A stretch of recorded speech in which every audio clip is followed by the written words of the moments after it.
అందరికీ నమస్కారం. కథా కథనం స్టోరీస్ ఆఫ్ ద సోల్కి స్వాగతం, సుస్వాగతం. ముందుగా అందరికీ దసరా నవరాత్రుల శుభాకాంక్షలు. దసరా అంటేనే పూజలు, బొమ్మల కొలువులు, కొన్ని చోట్ల ఢాండియా ఆటలు, ఎన్నో రకాలుగా ఆ అమ్మని కొలుస్తూ ఉంటాం. అయితే ఈ 9 రోజుల్లో అమ్మవారి 9 రూపాల కథలు చెప్పుకుందామా? దుర్గాదేవి మహిషాసురుణ్ణి సంహరించిన సందర్భంగాను, శ్రీరాముడు రావణవధ చేసినందుకుగాను విజయదశమి జరుపుకుంటాం. అయితే మహిషాసురుడికి అమ్మవారికి 9 రోజుల పాటు నిరంతర పోరు జరిగిందట. అయితే మనం ముందుగా అమ్మ గురించి చెప్పుకుందాం, ఆఖరణ మహిషాసురుడి గురించి చెప్పుకుందాం, సరేనా? సాధారణంగా ఆలయాల్లో మొదటి రోజు అంటే పాడ్యమి నాడు ఆ ఆలయం యొక్క అసలు రూపంలో, మిగిలిన రోజులు వివిధ రూపాల్లో పూజిస్తారు అమ్మవారిని.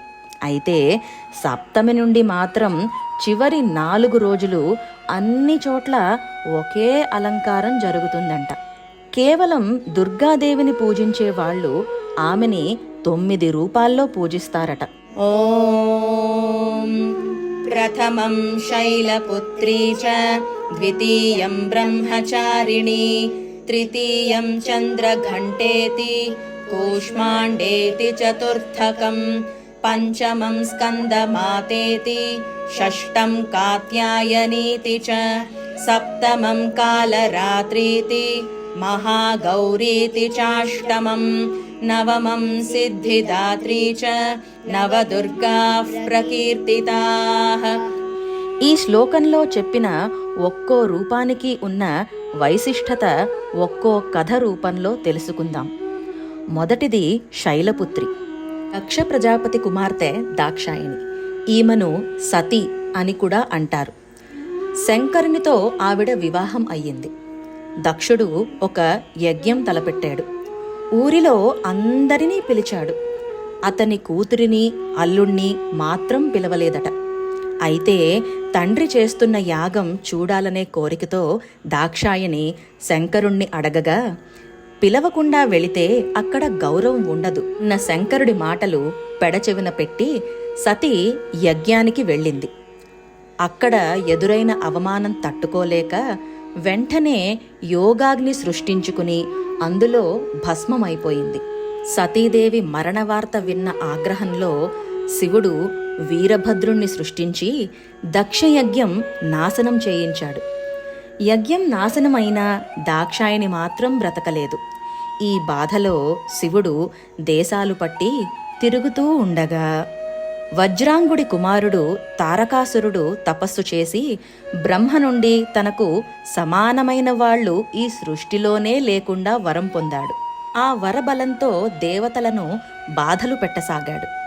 ఈ బాధలు పడలేక దేవతలు అంతా అమ్మవారిని శరణు కోరారు.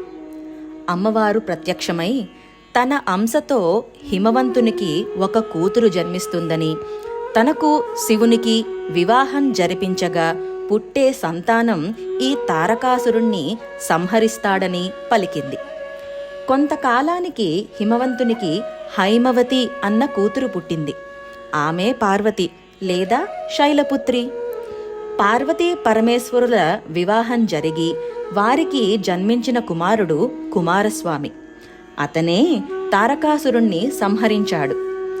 ఈ రకంగా పరమేశ్వరి అంశతో హిమవంతునికి పుట్టిన కూతురు శైలపుత్రి.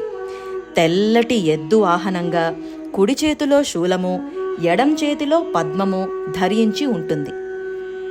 శైలపుత్రి గురించి తెలుసుకున్నాం కదా. ఇక మహిషాసుర వధలో అమ్మవారు శైలపుత్రిగా ఎలా పోరాడిందో చూద్దాం. దేవతలు మహిషాసురుడు పెట్టే బాధలు పడలేక అమ్మవారిని శరణుగోరారు. అమ్మ అభయమిచ్చింది. మహిషాసురుడికి ఈ వార్త తెలిసి తన సైన్యాన్ని పంపాడు.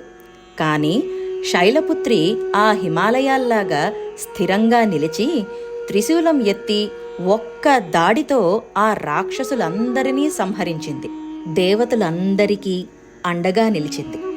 వందే వాంఛిత లాభాయ చంద్రార్ధాకృతశేఖరాం వృషారూఢాం శూలధరాం శైలపుత్రీం యశస్వినీం.